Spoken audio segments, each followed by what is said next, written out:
One more data type is giving signed char. What is the indication of signed? Positive and negative. If I want to store for positive and negative, at that time which can be used? Signed char. Positive and negative both can be used.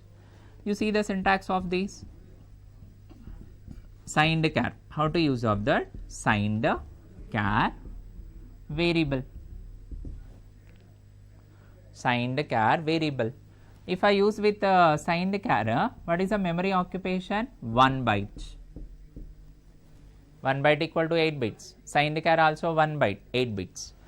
Signed char, what is the range of characters? 0 to, sorry, not a 0, negative number, minus 128 to plus 127. Minus 128 to plus 127. You observe here, every signed character, negative character range also allowed, minus 128 to plus 127. Every normal character, which range is allowed? 0 to 255. That is which type of range? Unsigned. Normal character allowed for unsigned characters, signed character allowed for signed, negative and positive. What is the range of minus 128 to plus 127? This is for signed and unsigned characters. Under character only, one more data type you have, that is called as string. String can be used. Under character only, one more type, string. Listen, what is meant by string data type? If I want to store group of characters at a time, that is allowed on string. String is also called as character array. Character array is also called as string. Both are same. You see the syntax of that string, how to use the string. How to use the string here? What is the syntax of that string? Char. Here I used a variable. String also char keyword, variable. Square bracket to be mentioned. Within the square bracket, size. Whenever the variable length, you mention the size. Whenever you mention the variable with the size, that is called as string. When you mention the variable size, that is called as string. You see that string, if I mentioned with the char, if I use the variable name, what is my variable name? City. Variable name is a city. Now for that variable name length I used 10. What is the meaning of this now? I mentioned here char character data type. And what is my variable? City is a variable, our defined. Now the city, how many characters length? 10 characters city. You can enter the 10 characters city maximum. Whenever you mention the length, that is called as string. How to store that? City equal to HYDERAB. Hyderabad string I used. Now this is called as double quotation I used. It's called as string. That is the difference of character and a string. Character means the variable can be mentioned without size, single letter, but string means variable with the size. Mention the size. Within the size only to enter the characters. Character allowed single quotation, but the string is allowed double quotations. Characters, what are the range? 0 to 255. String also same characters, 0 to 255. Each character how much memory occupied? 1 byte. Even character also, string also 1 byte, each character. Suppose if I mention the 10, 10 means how much memory created? 10 bytes. If I mention the 10 size, 10 bytes memory created. That is called as string data type discussion. Now you see, under character, which are the types? I completed the character data types. Which are the types you have under character? Observe char, and what is one more? Signed char, and what is one more data type? String, group of characters. These three you can mention under which data type? Character data type.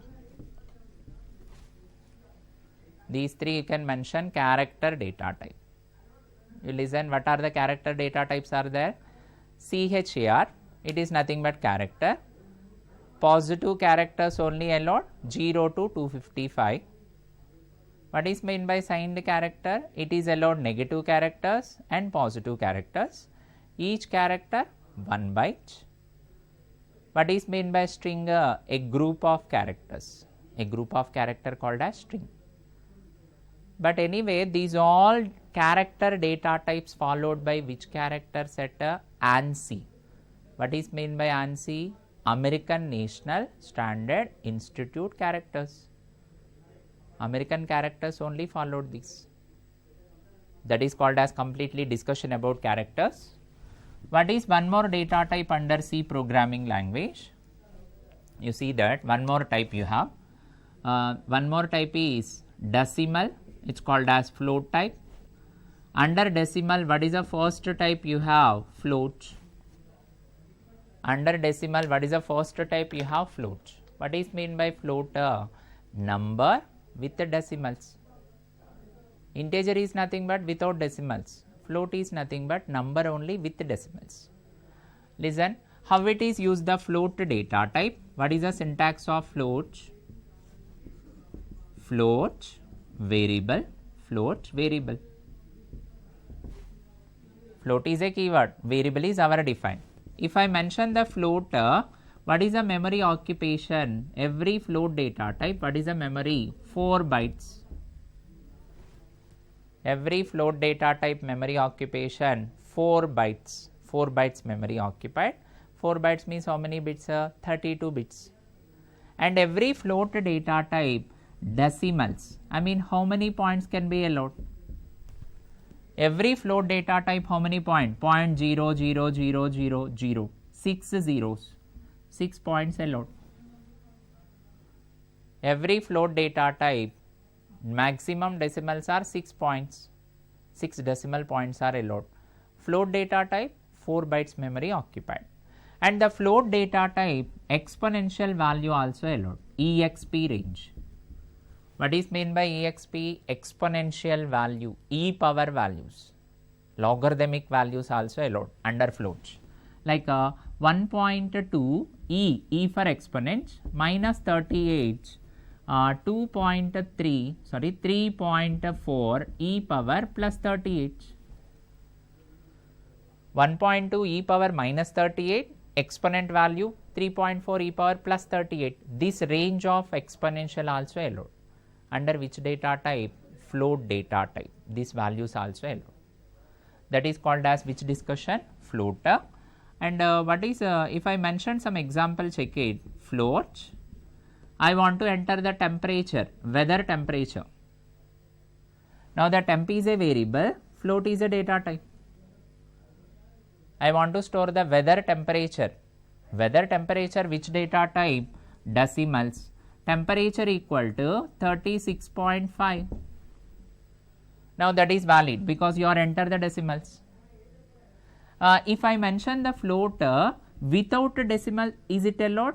Yes. Without decimal also allowed. Without decimal also use. Under float without decimal also you can enter the value. But under integer with decimal not allowed. But under float without decimal also use. With decimal also use. Both can be used. But is it under float, is it allowed the characters? No. Completely no. Finally, what is my discussion about float? Float is used to store number with the decimals. How many decimals? 6 decimals. Number with the 6 decimal points. How much memory occupied? 4 bytes. 32 bits. Is it float allowed the exponential values? Yes. Exponential value also allowed. Is it float allowed the integer? Yes. Float allowed the integer. Is it float allowed the characters? No. Float is not allowed the characters. That is called as float data type. Under float only one more type also there. Under decimal, under float only one more type of float. That is called as double. That is called as double. What is meant by double? Double called as what? Long float.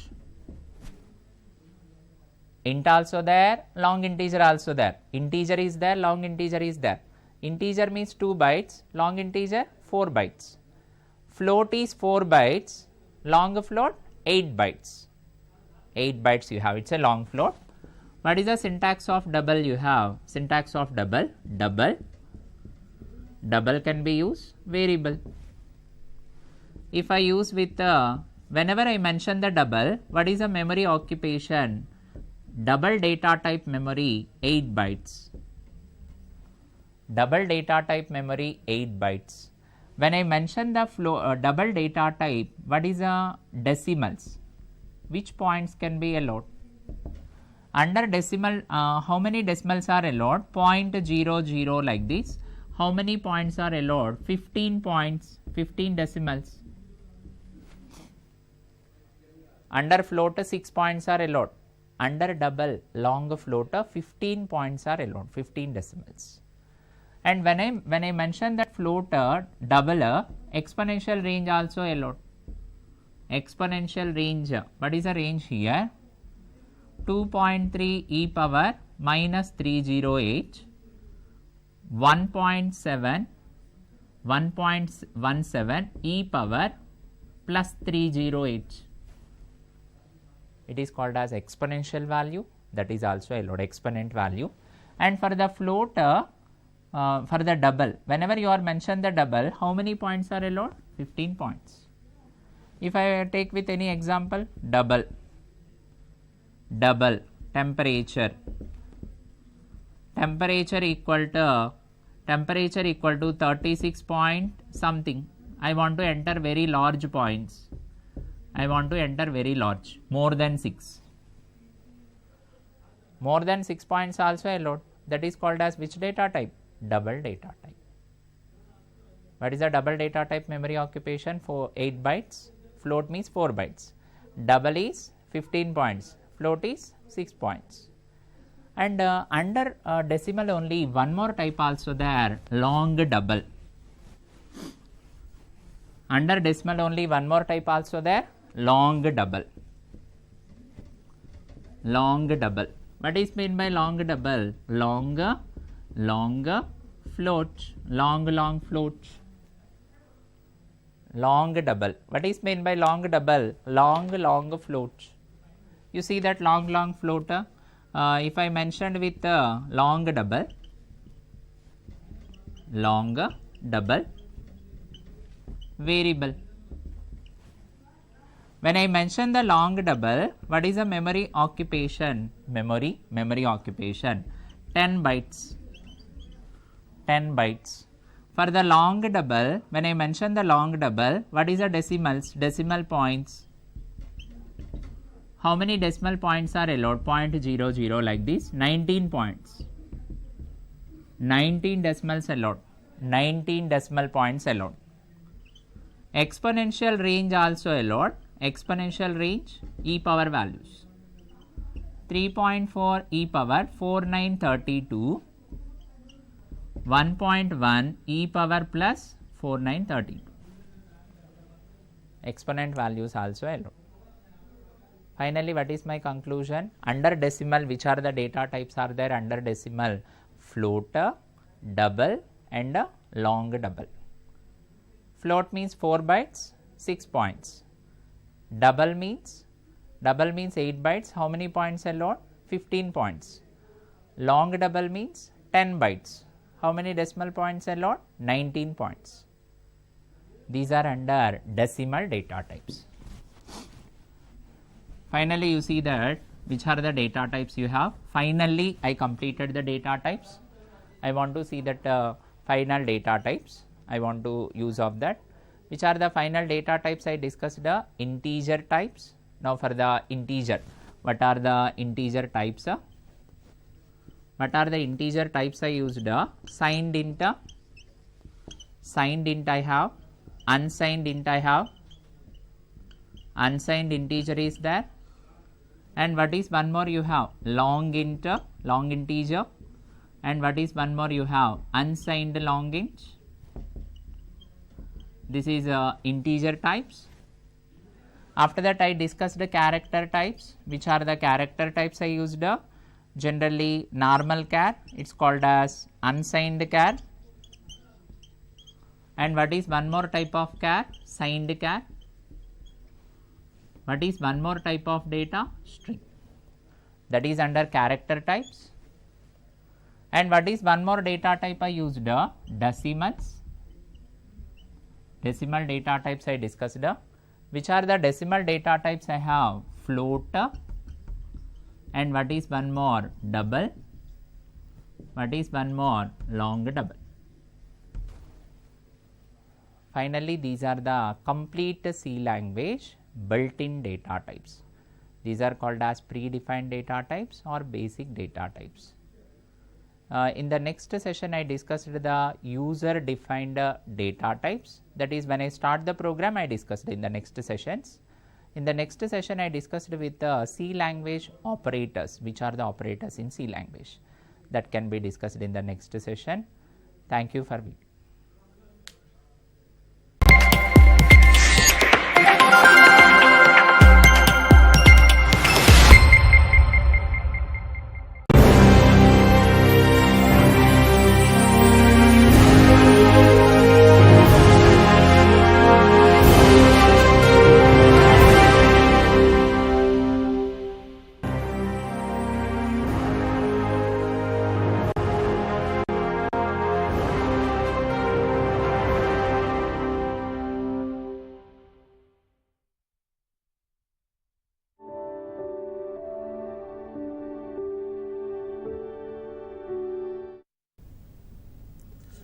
Hi friends, ఈరోజు మనం ఆధునిక రాజ్య విధులు, రాజ్యము ఎలా పనిచేయాలి అని వివిధ రకాలైనటువంటి రాజకీయ సిద్ధాంతాలు ఎలా చెప్తున్నాయి రాజ్యం గురించి అనే అంశం మీద మనం ఈరోజంతా చర్చించుకుందాం. మనకి రాజనీతి శాస్త్ర పితామహుడైనటువంటి అరిస్టాటిల్ ఏమంటాడంటే, రాజ్యం అసలు ఎందుకు ఏర్పడింది అని అనడానికి అతను ఏమంటాడంటే, రాజ్యము మనిషి యొక్క మౌలికమైనటువంటి సదుపాయాలని తీర్చేందుకు రాజ్య వ్యవస్థ ఏర్పడింది అంటాడు. State comes into existence to cater the bare needs of the individual అని చెప్తూ దానికి కొనసాగింపుగా ఒక మాట అంటాడు. అదేంటంటే, ప్రజలకి కేవలం మౌలికమైన సదుపాయాలు ఇవ్వడమే కాకుండా ప్రజలకు ఉత్తమ జీవన పరిస్థితులను కల్పించడమే రాజ్య ముఖ్య ఉద్దేశమని అరిస్టాటిల్ తాలూకా ఉద్దేశం. అంటే కేవలం మౌలికమైన సదుపాయాలు, తిండి, బట్ట, ఇల్లు ఇటువంటివే కాకుండా ఒక ఉత్తమమైనటువంటి జీవనాన్ని అందించాలి అనేది అరిస్టాటిల్ ఉద్దేశం.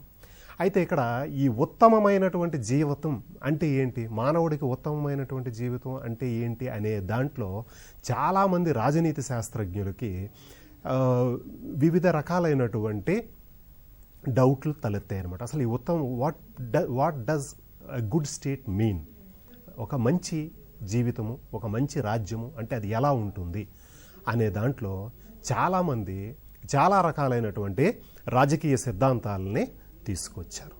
అందులో ఈరోజు మనం స్వేచ్ఛావాదం గురించి, సామ్యవాదం గురించి, సంక్షేమ రాజ్యం గురించి తెలుసుకుంటాం. అసలు ఈ రాజకీయ సిద్ధాంతాలంతా కూడా ఏం చేస్తాయంటే, ఇటువైపు వ్యక్తికి అటువైపు రాజ్యానికి మధ్య సమన్వయాన్ని కుదర్చడానికి వివిధ రాజకీయ సిద్ధాంతాలు తోడ్పడుతుంటాయి. అంటే వ్యక్తి తాలూకా స్వేచ్ఛ ఎంత ఉండాలి, రాజ్యం తాలూకా అధికారము ఎంత ఉండాలి, ఈ రెండిటికి సమన్వయం కుదిరిస్తే అది గొప్ప రాజకీయ సిద్ధాంతమే అయిపోతుంది. అయితే ఇక్కడ ఇంకొక మౌలికమైన అంశం కూడా ఏంటంటే, వివిధ రాజకీయ సిద్ధాంతాలు అసలు మానవుడు ఎందుకు రాజ్యానికి విధేయత చూపించాలి. పూర్వకాలంలో అయితే రాజు అనేటువంటి వాడు అధికారి కాబట్టి, రాజరికం అనేది ఉండేది కాబట్టి తప్పకుండా రాజ్యానికి విధేయత చూపిస్తారు. కానీ ఆధునిక ప్రజాస్వామ్య రాజ్యాలు, అంటే ఇప్పుడు ఉన్నటువంటి రాజ్యాలన్నీ కూడా మనం ఎంచుకున్నటువంటి రాజ్యాలు, ఇటువంటి రాజకీయ వ్యవస్థల్లో ఈ రాజకీయ సిద్ధాంతాలు ఈ విషయం కూడా మనకు చెప్తాయి. అదేంటంటే, మనం ఎందుకు రాజ్యానికి విధేయత చూపించాలి, వ్యక్తికి ఎంత స్వేచ్ఛ కావాలి, రాజ్యానికి ఎంత అధికారం ఉండాలి, అసలు ఈ రాజ్యానికి ఈ పౌరులు అనేవాడు ఎందుకు విధేయత చూపించాలి, what is the need for political obligation.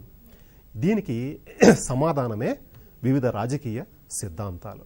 ఇందులో మనం ముఖ్యంగా ఈరోజు స్వేచ్ఛావాద సిద్ధాంతం గురించి, సామ్యవాద సిద్ధాంతం గురించి, అలాగే సంక్షేమ రాజ్యం గురించి తెలుసుకుందాం. ముందుగా ఇందులో ఉంది స్వేచ్ఛావాద సిద్ధాంతం. ఈ సిద్ధాంతము మనకి ఉదారవాద సిద్ధాంతము అని కూడా అంటారు, లేదా వ్యక్తి శ్రేయోవాద సిద్ధాంతము అని కూడా అనొచ్చు.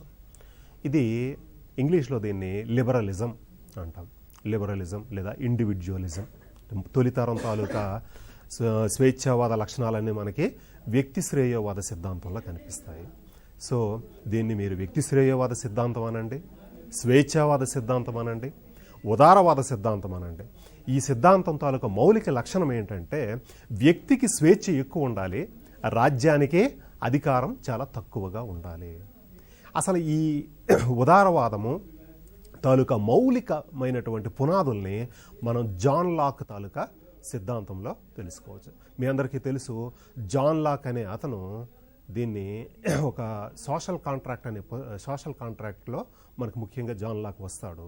జాన్ లాక్ చెప్పేది ఏంటంటే పరిమితమైనటువంటి సార్వభౌమాధికారాన్ని రాజ్యం కలిగి ఉండాలి. అంటే రాజ్యానికి పరిమితమైనటువంటి అధికారం మాత్రమే ఉండాలి, వ్యక్తికి స్వేచ్ఛ ఎక్కువగా ఉండాలి. అంటే రాజ్యం తాలూకా అధికారం తక్కువగా ఉండి వ్యక్తి తాలూకా స్వేచ్ఛ ఎక్కువగా ఉంటే అది స్వేచ్ఛావాదము అని తొలితరం తాలూకా స్వేచ్ఛావాదులు మనకి చెప్పడం కనిపిస్తుందండి. దీన్ని ఆ తర్వాత ఆ ముందు కూడా కొంతమంది అంటే లిబరలిజం ఈజ్ ఎ స్ట్రీమ్ అండి, ఒక రకమైనటువంటి ప్రవాహం లాంటిది. ఇది ఒక్కరు తయారు చేసినటువంటి వాదం కాదు. ఎంతోమంది రాజనీతి తత్వవేత్తలు, ఆర్థిక తత్వవేత్తలు ఈ స్వేచ్ఛావాదం గురించి వివరణ ఇస్తూ వెళ్ళారు. అందులో భాగంగానే ఒక విప్లవాత్మకంగా ఎన్నో ఫ్యూడలిజాన్ని, రాచరికాన్ని, ఇటువంటి వ్యవస్థలన్నింటినీ ధ్వంసం చేసుకుంటూ స్వేచ్ఛావాదం ముందుకెళ్ళిందని చెప్పచ్చు. ఇందులో మనకి యాడమ్ స్మిత్ లాంటి వాళ్ళు, జెర్మీ బెంథమ్ లాంటి వాళ్ళు, జాన్ స్టూవర్ట్ మిల్, స్పెన్సర్ వంటి వారు ఎంతోమంది ఈ స్వేచ్ఛావాదానికి దన్నునిచ్చారు. సో ఈ స్వేచ్ఛావాదము కొన్ని అంశాలతో కూడుకొని ఉంటుందండి. స్వేచ్ఛావాదంలో ఏమిటి మౌలికమైనటువంటి అంశాలు అంటే వ్యక్తి అనేటువంటి వాడు చాలా ఇంపార్టెంట్. వ్యక్తికి స్వేచ్ఛావాదం చాలా ప్రాముఖ్యతనిస్తుంది. రాజ్యంతో పోల్చుకునేటప్పుడు వ్యక్తికి ఎక్కువ స్వేచ్ఛ ఉండాలి అని అంటున్నామంటే వ్యక్తికి ఎంత ఇంపార్టెన్స్ ఇస్తుందో మనకు అర్థమవుతుంది. స్వేచ్ఛావాదము వ్యక్తికి చాలా ప్రాముఖ్యతని కల్పిస్తుంది. వ్యక్తి అనేటువంటి వాడు ముఖ్యము. అంటే భూస్వామ్య వ్యవస్థ నుంచి వ్యక్తులు వేరుపడుతున్న కాలంలో ఉద్భవించినటువంటి ఒక వాదం ఇది. ఈ రాజకీయ సిద్ధాంతము మిడిల్ ఏజెస్ నుంచి, మధ్యయుగాల నుంచి ఆధునిక యుగం వైపు మానవుడు పరిణామం చెందే క్రమంలో వ్యక్తి తాలూకా స్వేచ్ఛ గురించి నొక్కి వక్కానించినటువంటి ఒక గొప్ప రాజకీయ సిద్ధాంతం ఇది. వ్యక్తి, individual is the central theme of liberalism. వ్యక్తి తన ఆలోచనలు, తన తాలూకా ప్రపంచానికి చాలా ఎక్కువ ఇంపార్టెన్స్ ఇస్తుంది స్వేచ్ఛావాదం. అలాగే ఫ్రీడమ్, స్వేచ్ఛకి ఎక్కువగా ఇంపార్టెన్స్ ఇస్తుంది. స్వేచ్ఛ అనేది చాలా ముఖ్యమైనటువంటిది అని జేఎస్ మిల్ లాంటి, జాన్ స్టూవర్ట్ మిల్ ఏమంటాడంటే, on his mind and body individual is the sovereign. తన యొక్క శరీరం పైన, తన యొక్క మనస్సు పైన వ్యక్తే సార్వభౌమాధికారి. ఇతను రెండు రకాలైనటువంటి కార్యకలాపాల గురించి చెప్తాడు. ఒకటి self regarding action and other regarding action. తనకు సంబంధించే వ్యక్తిగత కార్యకలాపాలు తనకు సంబంధించినటువంటివి, ఇతరులకు సంబంధించినవి. తనకు సంబంధించినటువంటి కార్యక్రమాల్లో వ్యక్తి అనేటువంటి వాడు ఎంటైర్గా ఫ్రీగా ఉంటాడు, పూర్తి స్వేచ్ఛ కలిగి ఉంటాడు. తనకు నచ్చినట్లుగా తన ఫ్రీడంతో తను చెయ్యవచ్చు అని చెప్పేసి చెప్తాడు. కాబట్టి ఫ్రీడమ్ అనేది ఒక సెంట్రల్ థీమ్గా మనం లిబరలిజం గురించి చెప్పుకునేటప్పుడు చెప్పుకోవాల్సి ఉంటుంది. అలాగే రీజన్, మొదటిది ఇండివిజువల్ అయితే, రెండవది ఫ్రీడమ్, మూడవది రీజన్ అంటే హేతువు మానవ అభివృద్ధికి చాలా ఇంపార్టెంట్. లిబరలిజం వల్ల గొప్ప అభివృద్ధి సాధించడం జరిగింది. అది ఆలోచనలో కానివ్వండి, పరిశ్రమల్లో కానివ్వండి, నాగరికతలో కానివ్వండి. అభివృద్ధి ఈరోజు మనం అనుభవిస్తున్నటువంటి చాలా దీనికి కారణం ఏంటంటే స్వేచ్ఛావాదం రీజన్కి ఇంపార్టెన్స్ ఇస్తుంది. మానవ హేతు, ప్రతిదానికి ఒక కారణం ఉంటుంది. హేతు అంటే కారణం కనుక్కోవడం. ఈ కారణం కనుక్కునే క్రమంలో గొప్ప గొప్ప ఆవిష్కరణలు మొదలయ్యాయి. ముఖ్యంగా మధ్యయుగాల నుంచి ఆధునిక యుగంలో మానవావళి అడుగు పెట్టడంలో ఈ హేతు అనేది చాలా ఇంపార్టెంట్. ఆ హేతువుని పెంచి పోషించిందే స్వేచ్ఛావాదము. అలాగే ఇంకొక మౌలికమైన another central theme of liberalism is tolerance. మనం ఎంత ఇంపార్టెంటో, వ్యక్తి ఎంత ఇంపార్టెంటో, అవతల వ్యక్తిని అంతే సహనంగా భరించడం కూడా చాలా ఇంపార్టెంట్. వాళ్ళు ఈ భాష ఏదైనా కానీ, వాళ్ళ ఆలోచనలు ఏవైనా కానీ దాన్ని మనం భరించాల్సి ఉంటుంది. అంతేగాని వాళ్ళ మీదకి కొట్లాటకి వెళ్ళడము, నాకు తగినటువంటి అభిప్రాయం లేదు కదా అని చెప్పి వాళ్ళని హింసించడం తగదు. సహనంతో ఉండడము లిబరలిజం ప్రపంచానికి నేర్పింది. వాల్టేర్ అనేటువంటి గొప్ప స్వేచ్ఛావాది ఏమంటాడంటే, I may detest what you say, but till my last breath I will fight for your right to say so. నువ్వు చెప్పిన దాన్ని అనుమానంతో చూస్తాను. నువ్వేం చెప్తున్నావు అనేది నాకు అనవసరం. నువ్వు అది నిజం చెప్పొచ్చు, అబద్ధం చెప్పొచ్చు, కానీ అలా చెప్పే హక్కు అయితే నీకు ఉంది. నీ హక్కు కోసం నేను నా తుది శ్వాస వరకు పోరాడతాను. Till my last breath I will fight for your right to say so. I may detest what you say. నువ్వు చెప్పేదాన్ని నేను ఏకీభవించకపోవచ్చు, నీదొక దారి నాదొక దారి కావచ్చు, కానీ దారులు వేరైనా గౌరవం మాత్రం ఇచ్చిపుచ్చుకోవాలి, ఆ సహనం ఉండాలి. ఇది మన భారతదేశాన్ని తీసుకుందాం. మన భారతదేశంలో వివిధ సంప్రదాయాలు ఉన్నాయి. అందరిది ఒక రకమైన సంప్రదాయం కాదు. సిక్కులు ఒకలా ఉంటారు, దక్షిణ భారతదేశంలో ఉన్న వ్యక్తులు ఒకలా ఉంటారు, ఈశాన్య భారతదేశంలో ఉండేవాళ్ళు ఇంకోలా ఉంటారు. ఒక్కొక్కరు సంస్కృతి ఒక్కొక్కలా ఉంటుంది. మనమందరము సహనంతో వ్యవహరించాల్సినటువంటి అవసరం ఉంది. ఇది చెప్పేదే స్వేచ్ఛావాదం. సో వ్యక్తికి ప్రాముఖ్యత ఇస్తుంది స్వేచ్ఛావాదం. అలాగే ఫ్రీడమ్, స్వేచ్ఛకి ఇంపార్టెన్స్ ఇస్తుంది. అలాగే హేతువుకి ఇంపార్టెన్స్ ఇస్తుంది. అలాగే టాలరెన్స్, సహనానికి ఈ స్వేచ్ఛావాదం ఇంపార్టెన్స్ ఇస్తుంది. బేసికల్గా ఈ స్వేచ్ఛావాదం చెప్పేది ఏంటంటే, వ్యక్తికి వీలున్నంత ఎక్కువ స్వేచ్ఛనిచ్చి పరిమితమైన అధికారాన్ని మాత్రమే రాజ్యం కలిగి ఉండాలి అని చెప్తుంది. ఈ సెంట్రల్ థీమ్, అన్నిటికన్నా ముఖ్యమైనది లిబరలిజంలో అతి ముఖ్యమైనటువంటి అంశం ఏంటంటే, రాజ్యము వ్యక్తికి మధ్య సంబంధాన్ని చెప్పేటప్పుడు వ్యక్తికి maximum Liberty to the individual and minimum state power. వ్యక్తికి వీలున్నంత ఎక్కువ స్వేచ్ఛనిచ్చి అతి తక్కువ అధికారాన్ని రాజ్యం కలిగి ఉండాలి. ఇది యాక్చువల్గా మనం ఇందాక చెప్పుకున్నాం, జాన్ లాక్ తాలూకా సిద్ధాంతం. మనిషికి కొన్ని సహజ హక్కులు ఉంటాయని, దాన్ని రాజ్యం కూడా ఆ విషయాల్లో కలగజేసుకోకూడదని సోషల్ కాంట్రాక్ట్ థియరీలో మనకి జాన్ లాక్ కూడా చెప్తాడు. సో ఈ సిద్ధాంతాన్ని మనం లెజెఫైర్ సిద్ధాంతం అని కూడా చెప్పవచ్చు. అంటే లెజెఫైర్ అంటే లీవ్ ద ఇండివిజువల్ ఎలోన్. వ్యక్తికి వీలున్నంత వరకు స్వేచ్ఛనిచ్చేయండి, వ్యక్తిని పూర్తిగా విడిచిపెట్టాలి. తన ఇష్టం వచ్చినట్లుగా వ్యక్తిని విడిచిపెట్టాలి. ఎప్పుడైతే అతను ఇతరులకు హాని చేస్తాడో, self regarding and other regarding అని చెప్పుకుని, సెల్ఫ్ రిగార్డింగ్ యాక్షన్లో రాజ్యం ఎట్టి పరిస్థితుల్లో కలుగజేసుకోకూడదు. అదర్ రిగార్డింగ్ యాక్షన్లో ఇతరులకి ఏమైనా జోక్యం చేసుకొని ఇతరులకి హాని తరిపెడితే అప్పుడు మాత్రమే రాజ్యము కలుగజేసుకోవాలి. Otherwise leave the individual alone. వ్యక్తిని పూర్తిగా విడిచిపెట్టేయండి అని చెప్పేసి ఈ వ్యక్తి శ్రేయవాద సిద్ధాంతం లేదా ఉదారవాద సిద్ధాంతం చెప్తుంది. ఈ వ్యక్తివాద సిద్ధాంతానికి అనుసరించి రాజ్య విధులు ఏంటి అనేవి కొంచెం చూద్దాం. ఈ వ్యక్తివాద సిద్ధాంతాన్ని అనుసరించి రాజ్యము కొన్ని పోలీసు విధులు మాత్రమే నిర్వహించాలి. అంటే రక్షణ విధులు మాత్రమే, వ్యక్తిని రక్షించాల్సినటువంటి బాధ్యత మాత్రమే రాజ్యానికి ఉంది. అంతకు మించి వ్యక్తి తాలూకా కార్యకలాపాల్లో రాజ్యము కలగజేసుకోకూడదు. అంటే ఇవి ఎటువంటివి? ఒకటి, విదేశీ దండయాత్రల నుంచి, దురాక్రమణ నుండి రాజ్యాన్ని ప్రజల్ని కాపాడటం. ఇతర రాజ్యాలు, పక్కనున్న రాజ్యాలు, శత్రు రాజ్యాలు దండెత్తేటప్పుడు రాజ్యము కలగజేసుకొని అటువంటి దురాక్రమణల నుంచి రాజ్య వ్యవస్థను కాపాడాల్సిన బాధ్యత రాజ్యానికి ఉంటుంది. అలాగే వ్యక్తులు పరస్పర దోషంలో హాని చేసుకోకుండా చూడడం. ఒక వ్యక్తి ఇంకో వ్యక్తిని దూషించడం, కొట్టుకోవడం, కొట్లాట,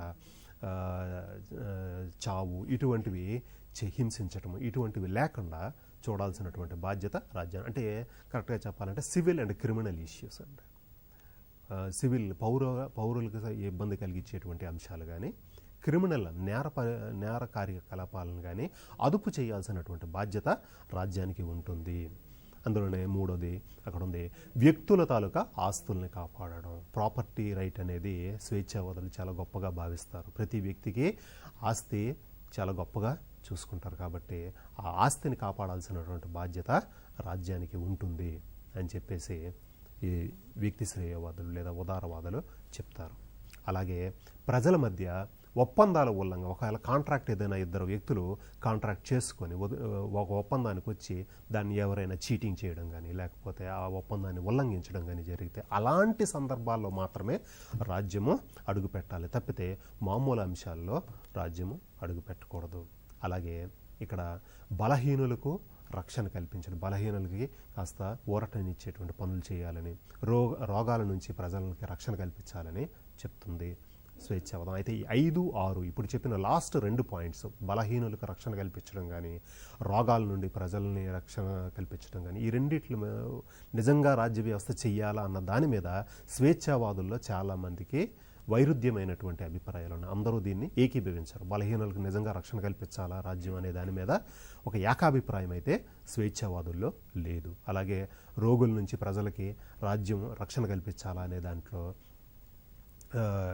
స్వేచ్ఛావాదులకి ఎటువంటి ఏకాభిప్రాయం లేదు. కొందరు జాన్ రాల్స్ లాంటి వాళ్ళేమో అవును రాజ్యము కొంత రక్షణ, ఎవరైతే లీస్ట్ డిసడ్వాంటేజ్డ్ ఉంటారో వాళ్ళకి హెల్ప్ చేయాలని కొంతమంది చెప్తున్నారు ఉదారవాదులు, కొంతమంది దానికి ఒప్పుకోరండి. అయితే ఈ స్వేచ్ఛావాదానికి వెనుక ఉన్నటువంటి కొన్ని పునాదులను చూద్దాం. కొన్ని స్వేచ్ఛావాదాన్ని బలపరిచేటువంటి అంశాలు, కొన్ని వాదనలు ఉన్నాయి. అవి ఏంటి అనేటువంటివి చూద్దాము. అందులో ముఖ్యమైనటువంటిది నైతిక వాదన, moral argument in favour of liberalism. నైతిక వాదన ఇదేమంటారంటే, వీళ్ళు మనిషికి తన యొక్క స్వప్రయోజనాలు బాగా తెలుస్తుంది. వ్యక్తికి తన స్వప్రయోజనాలు బాగా తెలుస్తాయి కాబట్టి వ్యక్తిని తనకి వీలున్నంత ఎక్కువ స్వేచ్ఛనిచ్చి విడిచిపెట్టేయాలి.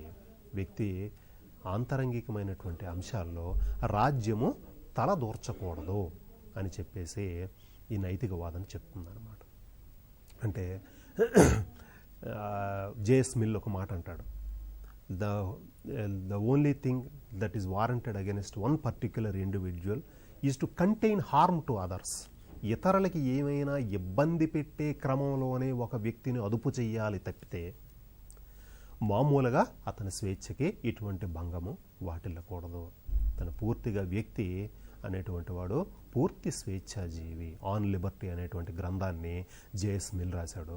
అందులో ఏ వ్యక్తి మీద అయినటువంటి బలప్రయోగం చేయాల్సి వస్తే గిస్తే అది కేవలం అతని ద్వారా ఇతరులకి హాని జరుగుతుంది అనే క్రమంలోనే అతన్ని నిర్బంధించాలి, అతనికి ఇబ్బంది పెట్టాలి తప్పితే మామూలు విషయాల్లో అతని తాలూకు ఆలోచనలు ఇలా ఉన్నాయని చెప్పేసి ఇబ్బంది పెట్టడము, లేకపోతే అతని తాలూకా సంస్కృతి జీవన విధానం ఎలా ఉందని చెప్పేసి అతన్ని ఇబ్బంది పెట్టడము చాలా తప్పు అనేటువంటిది జేఎస్ మిల్ తాలూకా ఉద్దేశము. జేఎస్ మిల్ లాగే కాంట్ కూడా ఇదే విషయాన్ని చెప్తాడు. నెక్స్ట్ ఆర్థిక వాదన. ఆర్థిక వాదన ఏంటంటే, ఎకనామిక్ ఆర్గ్యుమెంట్ ప్రకారము రాజ్యము ఎప్పుడు కూడా ఆర్థిక కార్యకలాపాల్లో జోక్యం చేసుకోకూడదు. రాజ్యము ఆర్థిక కార్యకలాపాల్లో ఎట్టి పరిస్థితుల్లో జోక్యం చేసుకోకూడదు. మార్కెట్ తన పని తాను చేసుకుపోతుంది. మార్కెట్ వ్యవహారాల్లో గవర్నమెంటు జోక్యం చేసుకోకూడదు. ఇక్కడ లా ఆఫ్ డిమాండ్ సప్లై తమ పని తాము చేసుకుంటారు. ఉత్పత్తి డిమాండు తమ కార్యకలాపాలను తామే చేసుకుంటాయి. అది న్యాచురల్ ప్రాసెస్, సహజ సిద్ధంగా జరిగిపోయే అంశంలో రాజ్యము కలగజేసుకోకూడదు. సో ఇక్కడ వ్యక్తి యాడమ్ స్మిత్ లాంటి వాళ్ళు ఏం చెప్తారంటే, ఎన్లైటెండ్ సెల్ఫ్ ఇంట్రెస్ట్ అంటాడు. వ్యక్తికి తన స్వప్రయోజనాలు చక్కగా తెలుస్తాయి, తన సమాజంలో తాను నిర్వర్తించాల్సినటువంటి విధులు ఏదో ప్రతి వ్యక్తికి పరిపూర్ణంగా అవగాహన ఉంటుంది. కాబట్టి ఇక్కడ రాజ్యము తలదూర్చాల్సినటువంటి అవసరం లేదు. ఇలా ప్రతి వ్యక్తి తన స్వప్రయోజనాల దృష్ట్యా పనిచేసుకుంటూ పోతూ ఉంటే ఒక అదృశ్య హస్తము రాజ్య వ్యవస్థను నడిపిస్తూ ఉంటుంది, మార్కెట్ వ్యవస్థను నడిపిస్తూ ఉంటుంది. an invisible hand will rule the market forces. There is no need for the state to really intervene in the market. రాజ్య వ్యవస్థలో జోక్యం చేసుకోవాల్సినటువంటి అవసరము ఇప్పుడు కూడా రాజ్యానికి ఉండకూడదు అని చెప్తాడు. అంటే ఇతని ఉద్దేశం ఏంటంటే ప్రతి వ్యక్తికి తన తాలూకా స్వప్రయోజనాలు బాగా తెలుస్తాయి కాబట్టి ఒక వ్యవస్థలో తన తాలూకా పరిధి ఏంటి, తన తాలూకా స్కిల్స్ ఏంటి, తను ఏం చేయగలడు అనేది వ్యక్తికి తెలుస్తుంది. కాబట్టి అతను రాజ్యం వెళ్ళి మార్కెట్ని నియంత్రించాల్సినటువంటి పని లేదు అని చెప్తాడు. అలాగే డివిజన్ ఆఫ్ లేబర్ వల్ల ఆటోమేటిక్గా మార్కెట్ కరెక్ట్ అవుతూ ఉంటుంది, కాంపిటీషన్ పెరుగుతూ ఉంటుంది. ఆ పెరిగినటువంటి కాంపిటీషన్ వల్ల మార్కెట్ తనను తాను సర్దుకుపోతూ ఉంటుంది అని చెప్పేసి యాడమ్ స్మిత్ చెప్పడం జరుగుతుంది. అలాగే జేబిసే అనే అతను కూడా ఒక మాట చెప్తాడు, supply creates its own demand. Supply తన డిమాండ్ని తానే సృష్టించుకుంటుంది. ఎంత అధిక ఉత్పత్తి జరిగిందనుకోండి, ఆ అధిక ఉత్పత్తి జరిగితే ఆ అధిక ఉత్పత్తికి తగ్గ డిమాండ్ని ఆటోమేటిక్గా క్రియేట్ అవుతుంది, సృష్టించబడుతూ ఉంటుంది. కాబట్టి ఆ ఎక్కువ ఉత్పత్తి అయింది అని రాజ్యం నియంత్రించాల్సినటువంటి పని లేదు. అలాగే సంప్రదాయ ఆర్థికవేత్తలైనటువంటి మాల్తూస్ లాంటి వారు, రికార్డో రెంట్ థియరీ చెప్పినటువంటి రికార్డో, ఇటువంటి వాళ్ళందరూ ఏం చెప్తారంటే రాజ్యము మార్కెట్ వ్యవహారాలలో, ఆర్థిక అంశాలలో జోక్యం చేసుకోవాల్సినటువంటి అవసరము లేనే లేదు అని చెప్తారు. నెక్స్ట్ శాస్త్రీయమైనటువంటి వాదన, సైంటిఫిక్ ఆర్గ్యుమెంట్. శాస్త్రీయ వాదన ఏం చెప్తుందంటే ముఖ్యంగా హెర్బర్ట్ స్పెన్సర్ అనే అతను చెప్తాడు. ఇతను చార్లెస్ డార్విన్ తాలూకా జీవ పరిణామ సిద్ధాంతానికి ఆకర్షితుడై ఈ శాస్త్రీయ వాదనని వినిపించాడు. చార్లెస్ డార్విన్ ఏం చెప్తాడంటే సృష్టిలో ఏ జీవి అయితే కొత్తగా వచ్చినటువంటి మార్పుల్ని, పరిణామాలను తట్టుకొని నిలబడగలుగుతుందో ఆ జీవి మాత్రమే బ్రతికి ఉంటుంది, నిలదొక్కుంటుంది. సర్వైవల్ ఆఫ్ ద ఫిట్టెస్ట్ అంటారు. ఎవరైతే కొత్తగా వచ్చినటువంటి మార్పుల్ని నిలబడతారో, వాటిని కోపప్ చేసుకోగలుగుతారో అటువంటి వాళ్ళు మాత్రమే నిలబడి ఉంటారు. The week must go to the wall, మిగతా వాళ్ళు పోతారు. అది లా ఆఫ్ నేచర్ అని చెప్పేసి వీళ్ళు చెప్తారు. సో హెర్బర్ట్ స్పెన్సర్ ప్రకారము రాజ్యము వీకర్ సెక్షన్స్ని ఆదుకోవాల్సినటువంటి అవసరం లేదు. వృద్ధులు కానీ, వికలాంగులు కానీ, బలహీన వర్గాల వాళ్ళకి కానీ వీళ్ళని ఆదుకోవాల్సినటువంటి బాధ్యత రాజ్యానికి లేదు. ఎవరైతే బలవంతులో వాళ్ళు ఆటోమేటిక్గా నిలబడతారు.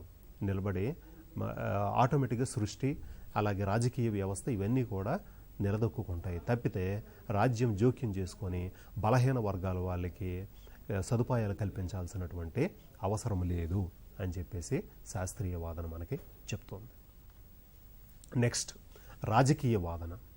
రాజకీయ వాదన ఏం చెప్తుందంటే మానవుల ఆహారము, వేషభాషలు, సంస్కృతి, మతము, వర్తక వ్యాపారాలపై రాజ్యం జోక్యం చేసుకోకూడదని స్వేచ్ఛావాదులు భావిస్తున్నారు. అంటే రాజ్యం ఎప్పుడూ కూడా మన వ్యక్తి ఏ రకమైనటువంటి ఆహారం తినాలి, ఎటువంటి వేషభాషలు వేసుకోవాలి చెప్పాను అందాక. భారతదేశంలో ఎన్నో విభిన్నమైనటువంటి జాతులు ఉన్నాయి మనకి. ఉత్తర భారతదేశం ఒకలా ఉంటుంది, దక్షిణ భారతదేశంలో ప్రజల తాలూకా వేషభాషలు ఒకలా ఉంటాయి, ఈశాన్య భారతంలో ఇంకోలా ఉంటాయి. కాబట్టి ఇటువంటి దేశంలో ఈ రాజ్యము నువ్వు ఇలా ఉండు, ఇటువంటి ఆహారమే తీసుకో, ఇటువంటి అంటే ఇటువంటి వస్త్రాధారణ చేసుకో అని చెప్పేసి చెప్పడము సభ్యత కాదు.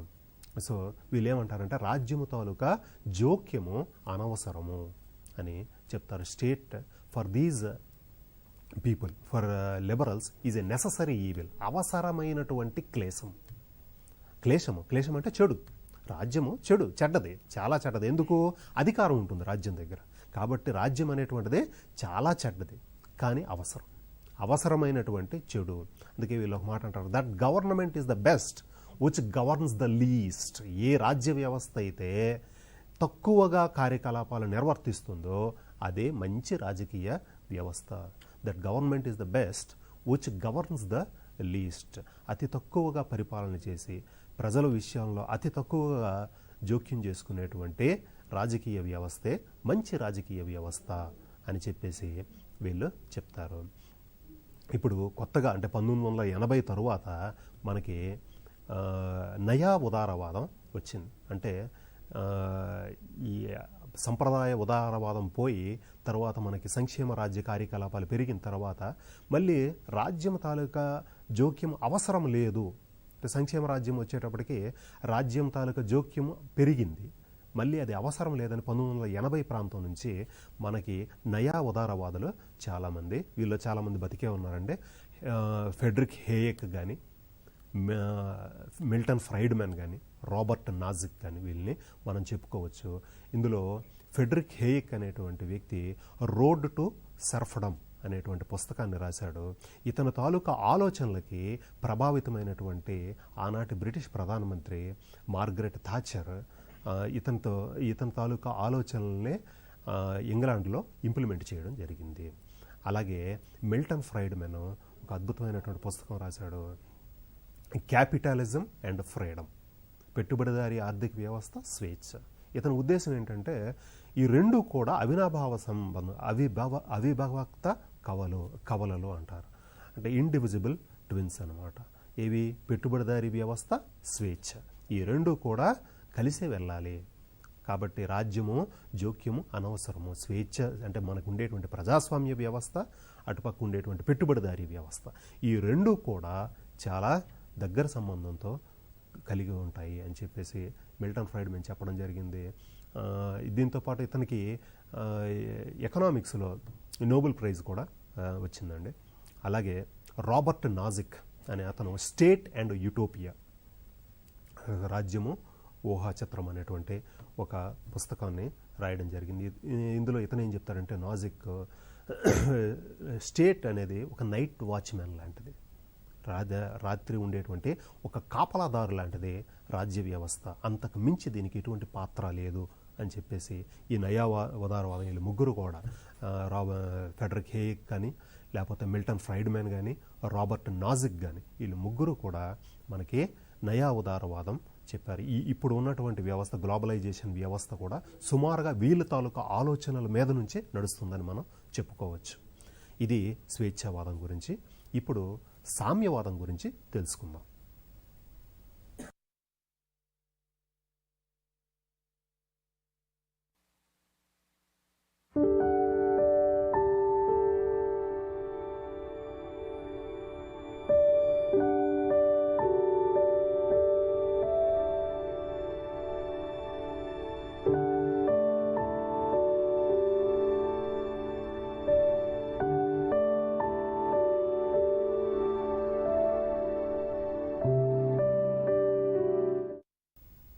ఫ్రెండ్స్, ఇందాకలా మనం స్వేచ్ఛావాదం గురించి తెలుసుకున్నాం. వ్యక్తి స్వేచ్ఛ ఇంపార్టెంట్ అని స్వేచ్ఛావాదం చెప్తారు. ఇక్కడ సామ్యవాదం గురించి తెలుసుకుందాం. సామ్యవాదం ఏమంటుందంటే వ్యక్తి స్వేచ్ఛ ఎంత ఇంపార్టెంటో, వ్యక్తి స్వేచ్ఛ ఎక్కడ ఇమిడి ఉంటుందంట, ఇది సమాజ శ్రేయస్సులోనే వ్యక్తి స్వేచ్ఛ ఇమిడి ఉంటుంది అని చెప్పేటువంటి ఒక రాజకీయ సిద్ధాంతమే సామ్యవాదము. ఈ సామ్యవాదము ఇటు వ్యక్తి స్వేచ్ఛ, అటు సమాజ స్వేచ్ఛ రెండు కలగలిపి ఉంటాయి. అంతేగాని వ్యక్తి అనేటువంటి వాడు ఒక ప్రపంచం కాదు. అతను సమాజంలో బతకాల్సినటువంటి వ్యక్తి ఆ వ్యక్తి సమాజంలో బతకాలి కాబట్టి ఈ రెండు ఇంటర్లింక్డ్గా ఉంటాయి. Social welfare and individual both are interlinked అని సామ్యవాదం చెప్తుంది. ఈ సామ్యవాదం లాటిన్ పదమైనటువంటి సోషియార్ అనేటువంటి పదం నుంచి వచ్చిందని మనం చెప్పుకోవచ్చు. సోషియార్ అంటే కలపడం, to join or to share, కలిసి ఉండడము అనేటువంటి అర్థం వస్తుందండి. సో సామ్యవాదం ఏం చెప్తుందంటే వ్యక్తి తాలూకా ఆనందము సమాజం తాలూకా అభివృద్ధిలోనే, సమాజంలో తను పాలు పంచుకునేటువంటి అంశాల్లోనే కలిగి ఉంటుంది అని చెప్తుంది. సామ్యవాదం ఎలా ఉద్భవించింది అని అంటే పెట్టుబడిదారీ ఆర్థిక వ్యవస్థ తాలూకా పరిస్థితులు 18వ శతాబ్దంకి వచ్చేసరికి చాలా దారుణమైనటువంటి పరిస్థితులు వచ్చాయన్నమాట. కారణం ఏంటంటే పారిశ్రామిక విప్లవం బాగా అభివృద్ధి చెంది, పారిశ్రామిక విప్లవం వల్ల కొంతమంది పెట్టుబడిదారులు బాగా లాభాలు ఆపేక్షించారు. అదే సమయంలో శ్రామికుల తాలూకా జీవనం దుర్భరమైంది. ఒకవైపు అభివృద్ధి జరుగుతుంది, ఆ అభివృద్ధి తాలూకా ఫలాలు దిగువ శ్రేణి ప్రజలకి అందడం లేదు. దిగువన అంటే మనకి సమాజంలో ఉన్నటువంటి శ్రామిక వర్గం ఏదైతే ఉందో వాళ్ళ తాలూకా పరిస్థితి చాలా దిగజారిపోయింది. భూస్వామ్య వ్యవస్థ నుంచి విడుదలైనటువంటి వ్యక్తులు పెట్టుబడిదారీ ఆర్థిక వ్యవస్థలోకి వెళ్ళి ఇరుక్కుని పోయి చివరికి ఆ పని గంటలు కానివ్వండి,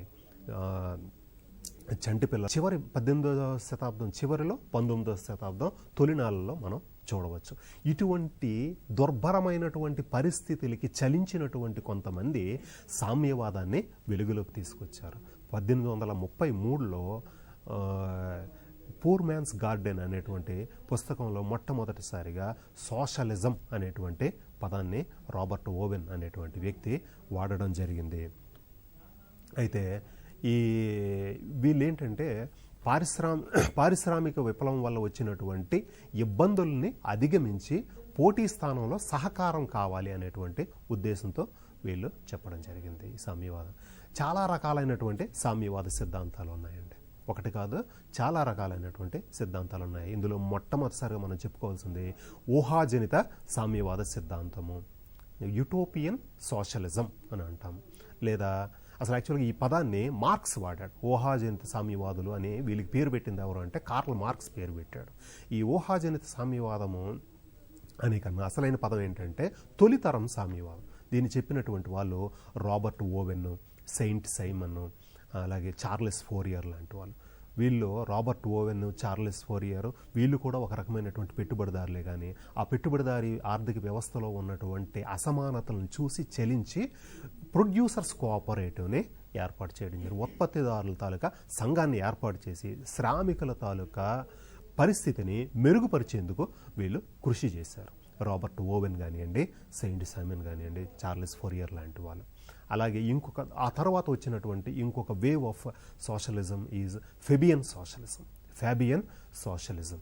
దీన్ని తీసుకొచ్చినటువంటి వాళ్ళు Sidney Webb, Harold J Laski, Sidney Olivier అనే అతను ఉన్నాడు, అలాగే జార్జ్ బర్నార్డ్ షా. ఇటువంటి వాళ్ళందరూ ఫెబియన్ సోషలిస్టులు అనమాట. వీళ్ళు ఒక రకంగా చెప్పుకోవాలంటే వీళ్ళు ప్రజాస్వామ్య సామ్యవాదులు. ప్రజాస్వామ్యం ఉండాలి, సామ్యవాదము ఉండాలి. సామ్యవాదము ఒక విప్లవం ద్వారానో రాత్రికి రాత్రో లేకపోతే హింసాత్మకంగా వస్తే అది నిజమైన సామ్యవాదం కాదు. మార్క్స్ చెప్పేటువంటి సామ్యవాదాన్ని వీళ్ళు ఏకీభవించలేదు. వీళ్ళు చెప్పేది ఏంటంటే సామ్యవాదం మెల్లమెల్లగా రావాలి. There must be gradual path towards socialism దానికి మెల్లిమెల్లిగా దారి ఉంది తప్పితే ఒక్కసారి రాత్రి ఒక విప్లవం ద్వారా సామ్యవాదం రాదు.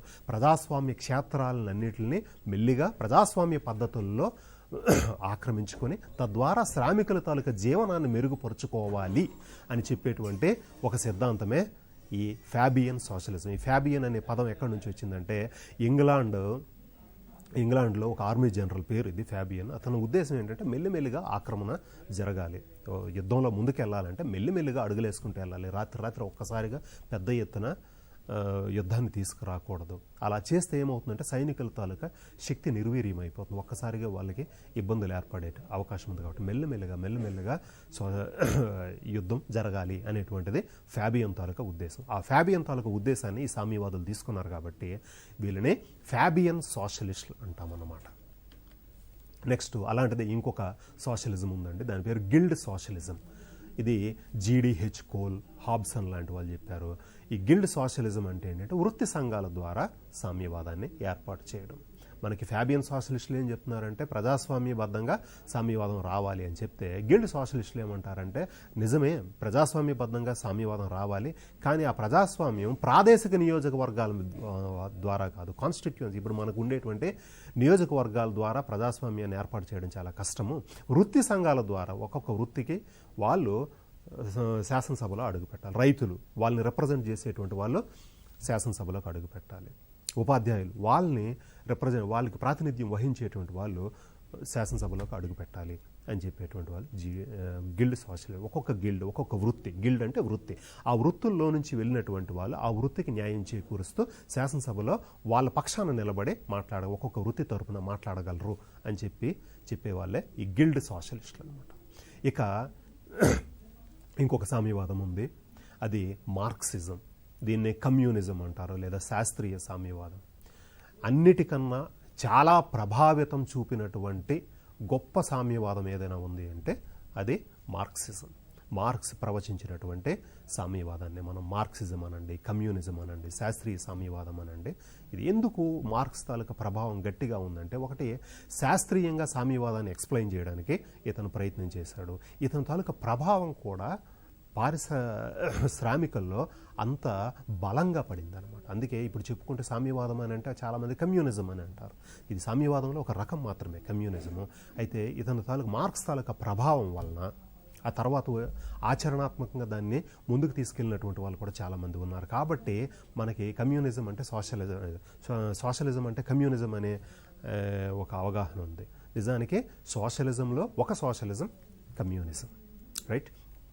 సో మార్క్సిస్ట్ సిద్ధాంతం ఏం చెప్తుంది రాజ్యం గురించి, రాజ్య విధుల గురించి అంటే, వీళ్ళు చెప్పేది ఏంటంటే, నిర్ణీత కాలచక్రంలో ఒకానొక సందర్భంలో రాజ్య వ్యవస్థ ఏర్పడింది. ఒక అవసరం మేరకు మాత్రమే వచ్చింది రాజ్యం. మానవ చరిత్ర అంతా కూడా మార్క్సిస్టుల దృష్టి ప్రకారము వర్గ చరిత్ర. Human history is class history. Oppressor and oppressed, పీడించేవాడు, పీడించబడేటువంటి వాడు. ఈ రెండు వర్గాల్లో ఈ పీడించేవాడు వైపు నిలబడినటువంటి ఒక సంస్థ పేరే రాజ్యము అంటారు మార్క్సిస్టులు. రాజ్యము అనేటువంటిది నిర్ణీత కాలచక్రంలో ఒకానొక సందర్భంలో వచ్చింది. ఎందుకు వచ్చింది? వర్గ సమాజాన్ని రక్షించేందుకు వచ్చింది. వర్గ సమాజాన్ని రక్షణ కోసం మాత్రమే రాజ్య వ్యవస్థ ఏర్పడింది. ఎవరైతే పీడించబడుతున్నారో వాళ్ళ రక్షణ కోసం వచ్చింది కాదు రాజ్యము. ఎవరైతే పీడిస్తున్నారో వాళ్ళ కోసం వచ్చింది. State is an instrument in the hands of the capitalist class. పెట్టుబడిదారీ వర్గం చేతుల్లో ఉన్నటువంటి ఒక ఆయుధము రాజ్యము. ఒక వర్గం చేతుల్లో ఉన్నటువంటి ఆయుధము రాజ్యము. అయితే మరి ఏం చేయాలా ఇటువంటి రాజ్య వ్యవస్థలో అంటే, మార్క్స్ ఏమంటాడంటే, శ్రామిక విప్లవం ద్వారా ఈ పెట్టుబడిదారీ రాజ్యాన్ని కూలదోసి ఒక సోషలిస్ట్ సమాజాన్ని ఏర్పాటు చేయమంటున్నాడు. ఈ రాజ్య వ్యవస్థని శ్రామికులు ఒక విప్లవం ద్వారా తమ చేతుల్లోకి తీసుకోవాలి. State must be captured through a revolution. విప్లవం ద్వారా రాజ్య వ్యవస్థని తమ చేతుల్లోకి, ప్రాలెటేరియన్ రెవల్యూషన్ అంటాడు. అంటే శ్రామిక నియంతృత్వాన్ని ఏర్పాటు చేసుకొని తరువాత కాలంలో మెల్లిగా సామ్యవాద సంస్కృతిని ముందుకు తీసుకెళ్తే అసలు రాజ్య వ్యవస్థే అంతర్ధానం అయిపోతుంది. ఒకానొక సందర్భంలో మళ్ళీ రాజ్యం తాలూకు అవసరమే లేకుండా పోతుంది అని అంటాడు. అప్పుడు రాజ్యము ఒక పండుటాకులాగా రాలిపోతుంది. అసలు నిజానికి సామ్యవాదం అనేదే వస్తే, నిజమైన కమ్యూనిజమే వస్తే, నిజమైన కమ్యూనిస్ట్ సొసైటీ ఏర్పడితే రాజ్యం తాలూకా అవసరమే లేదు. రాజ్యము ఫోర్స్కి సింబల్. అధికారానికి, అధికార దర్పానికి రాజ్యము ఒక సింబల్ లాంటిది. అటువంటిది పోవాల్సినటువంటి అవసరం ఉంది. ఒక సామ్యవాద విప్లవంతో ఆ రాజ్యం మెల్లమెల్లగా అంతర్ధానమైపోతుంది అని చెప్పేసి మార్క్స్ తాలూకా ఉద్దేశం. ఇతని తాలూకా రచనలు, దాస్ క్యాపిటల్ కానివ్వండి, కమ్యూనిస్ట్ మేనిఫెస్టో కానివ్వండి, ఇటువంటి రచనల తాలూకా ప్రభావం ఎంత గొప్పది అంటే, ఆలనాడు పూర్వపు సోవియట్ యూనియన్లో కానీ, చైనా దేశంలో కానీ మనకి ఇతను రచనల చేత ప్రభావితమయ్యి అక్కడ సోషలిస్ట్ రాజ్యాన్ని ఏర్పాటు చేసినటువంటి సందర్భం ఉంది. లెనిన్ పూర్వపు రష్యాలో సోషలిస్ట్ రెవల్యూషన్ తీసుకురావడం జరిగింది. అలాగే మావో సేతుంగ్ చైనాలో ఒక విప్లవాన్ని తీసుకొని రావడం జరిగింది.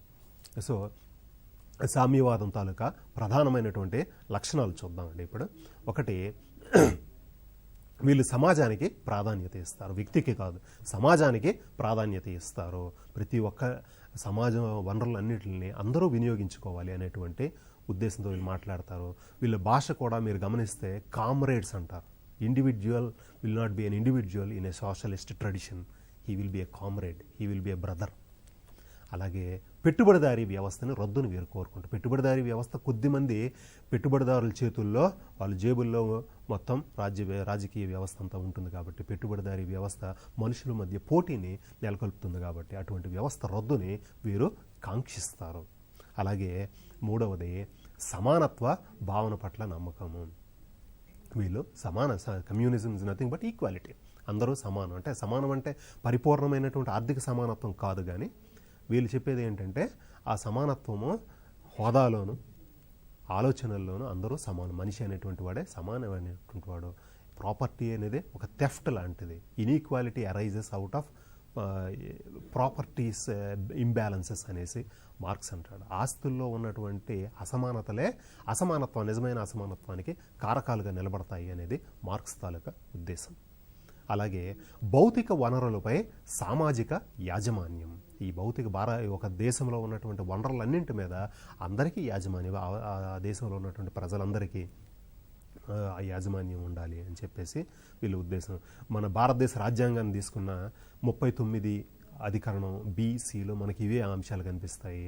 39 BC ఏమంటాయంటే వనరులన్నింటి మీద సామాజిక యాజమాన్యం ఉండాలి అని చెప్తాయి. అలాగే ఆర్థిక అసమానతలను తొలగించేటువంటి బాధ్యత రాజ్యానికి ఉంది అని చెప్పేసి మన రాజ్యాంగం కూడా చెప్తుంది. అంటే మన రాజ్యాంగంలో కూడా కొన్ని సామ్యవాద భావాలు మనకి కనిపిస్తూ ఉంటాయి.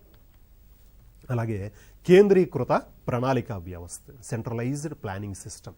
ఇది 1929-30 ప్రాంతంలో మనకి మిగతా ప్రపంచమంతా కూడా ఆర్థిక మాంద్యంతో ఉన్న ఆ సందర్భంలో ఒక్క సోవియట్ రష్యా మాత్రమే, అప్పుడు సోషలిస్ట్ రష్యా మాత్రమే స్టాలిన్ టైంలో నిలదొక్కుకోగలిగింది. కారణం ఏంటి అంటే వాళ్ళకి సెంట్రలైజ్డ్ ప్లానింగ్ సిస్టమ్, ఉత్పత్తి మీద వాళ్ళ నియంత్రణ ఉండింది రాజ్యానికి. మిగతా చోట్ల అలాగా లేక 1929-30 ఆ ప్రాంతంలో మొత్తం రాజ్యాలన్నీ కూడా, ఈ స్వేచ్ఛావాద రాజ్యాలన్నీ కూడా కుప్పకూలిపోయాయి, ఉత్పత్తి అంతా నిలిచిపోయింది. అటువంటి పరిస్థితుల్లో ఏదైనా దేశం కరెక్ట్గా పనిచేసింది అంటే అది సోవియట్ రష్యా. కారణం ఏంటి? అక్కడ ప్లానింగ్ సిస్టమ్ నడిచింది. సో వీళ్ళు కేంద్రీకృత ప్లానింగ్, ఎంత ఉత్పత్తి, ప్రజలు ఎంతమంది ఉన్నారు, వాళ్ళకి ఎంత ఉత్పత్తి చేయాలి, వాళ్ళ అవసరాలు ఏంటి అని తెలుసుకుని ఉత్పత్తి చేయడము ఇందులో ముఖ్య భాగము. అది సామ్యవాద రాజ్యం చేస్తుందండి. నెక్స్ట్, పోటీ స్థానంలో సహకారం. పోటీ ఉండకూడదు, మనుషుల మధ్య పోటీ ఉండకూడదు. అసలు ఈ పీటర్ క్రొప్టోకిన్ ఒక మాట అంటాడు, mutual aid is responsible for all this human civilization. మనిషి సహాయం చేసుకుంటే నాగరికత ఇంత పెద్దదయింది, అంతేగాని పోటీ ఉండడం వల్ల కాదు. మనుషులు బేసికల్గా మనిషి తాలూకా గుణమే సహకారం చేసుకోవడం, ఒకరినొకరు సహకరించుకొని. మనిషి కూడా మనం నేర్చుకుంటాం. అరిస్టాటిల్ ఒక మాట అంటాడు, మనిషి అనేటువంటి సంఘజీవి, సమాజంలో ఉండగలడు, ఇతరులతో ఉండగలడు. పోటీ కాదు ఇక్కడ, మనిషి సహకారం చేసుకొని ఈరోజు ఈ అభివృద్ధికి సాధ్యపడింది అని చెప్పేసి వీళ్ళు అంటారు. నెక్స్ట్, అంతర్జాతీయ సహకారము. ఒక దేశంతో సహకరించుకోవాలి. కేవలం మనిషి ఎలాగైతే సహకరించుకుంటారో అలాగే దేశాలు కూడా సహకరించుకోవాలి అనేటువంటిది వీళ్ళ తాలూకా ముఖ్యమైనటువంటి ఉద్దేశము. దీంట్లో మళ్ళీ తర్వాత కాలంలో మార్క్సిస్ట్ ట్రెడిషన్లో కూడా చాలా ఇబ్బందులు ఎదురయ్యాయి. ఫర్ ఎగ్జాంపుల్ మనకి స్టాలిన్ లాంటి వాడు ఏమంటాడంటే, సోషలిజం ఇన్ వన్ కంట్రీ, సామ్యవాదం ఒక దేశంలో మాత్రమే ఉంటుంది, మేము సామ్యవాదాన్ని అభివృద్ధి చేసుకుంటాము, ఇంటర్నేషనల్ యూనిటీకి మేము అంతగా ప్రయత్నం చెయ్యము అని అంటాడు. కానీ అతనితో విభేదించినటువంటి ట్రాట్స్కీ తర్వాత కాలంలో దేశ బహిష్కరణకు గురయ్యాడు. ట్రాట్స్కీ ఉద్దేశం ఏంటంటే అంతర్జాతీయ సహకారం అవసరం, లేబర్ సహకారం లేనిదే, శ్రామిక సహకారం లేనిదే అంతర్జాతీయంగా కమ్యూనిస్టు ఉద్యమం నడిపించడం చాలా కష్టం అనేటువంటిది ట్రాట్స్కీ తాలూకా ఉద్దేశం. సో దీని పట్ల కొన్ని భిన్నాభిప్రాయాలు ఉన్నాయి, అంతర్జాతీయంగా సహకరించుకోవాలి లేదా అనే దాంట్లో మార్క్సిస్ట్ ట్రెడిషన్లో తర్వాత కాలంలో కొన్ని భిన్నాభిప్రాయాలు వ్యక్తమయ్యాయండి.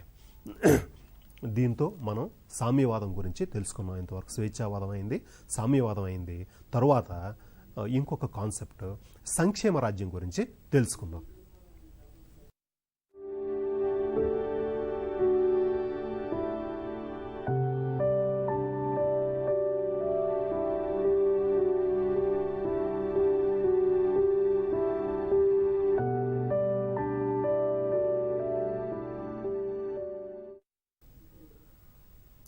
ఫ్రెండ్స్, ఇంతవరకు స్వేచ్ఛావాదము, సామ్యవాదం గురించి తెలుసుకున్నాము. ఈ రెండిటికి సమన్వయపరిచేటువంటి ఒక అద్భుత సూత్రమే సంక్షేమ రాజ్యం. ఈ సంక్షేమ రాజ్యం గురించి ఇప్పుడు తెలుసుకుందాం. సంక్షేమ రాజ్యం అనేటువంటిది మొట్టమొదటిసారిగా సిటిజన్ అండ్ చర్చ్ మ్యాన్ అనే గ్రంథంలో ఆర్చ్ బిషప్ విలియం టెంపుల్ అనే అతను సంక్షేమ రాజ్యము అనే పదాన్ని వాడాడు. మొట్టమొదటిసారిగా అతను ఈ పదాన్ని వాడడం జరిగింది. అయితే ఇది బాగా ప్రాచుర్యంలోకి ఎప్పుడు వచ్చింది అంటే, విలియం బ్యావరిడ్జ్ అనే అతను 2వ ప్రపంచ యుద్ధ కాలంలో ఒక నివేదిక సమర్పించాడు. దీన్నే బ్యావరిడ్జ్ నివేదిక అంటాము. ఇందులోనే సంక్షేమ రాజ్య సిద్ధాంతం మొట్టమొదటిసారిగా బాగా వివరించడం జరిగింది. ఈ సిద్ధాంతం తాలూకా ప్రభావం మనకు ప్రపంచ దేశాలన్నింటి మీద బేవరిడ్జ్ నివేదిక ద్వారా మనకి తెలిసిందనమాట. సో ఇది ఒకవైపు రెండవ ప్రపంచ యుద్ధం జరుగుతున్న కాలంలోనే విన్స్టన్ చర్చిల్ ఓడిపోవడం జరిగింది, లేబర్ పార్టీ అయినటువంటి క్లెమెంట్ అట్లీ గెలవడం జరిగింది. ఈ క్లెమెంట్ అట్లీ ఏ ప్రామిస్తో ఎలక్షన్స్లోకి వెళ్ళాడు అంటే, మేము బేవరిడ్జ్ నివేదికని అమలుపరుస్తాము, చాలా ప్రామిసెస్ చేశాడు. ఫర్ ఎగ్జాంపుల్, ఇండియాకి స్వతంత్రం ఇస్తాము, క్యాబినెట్ మిషన్ పంపిస్తాము అని చెప్పడం జరిగింది. ది సేమ్ టైం ఇతను ఇంకో మాట కూడా చెప్పాడు, బేవరిడ్జ్ నివేదికని మేము అమలుపరుస్తాము. మరి ఏముంది బేవరిడ్జ్ నివేదికలో? లేదు, అటువంటి వాళ్ళందరినీ మేము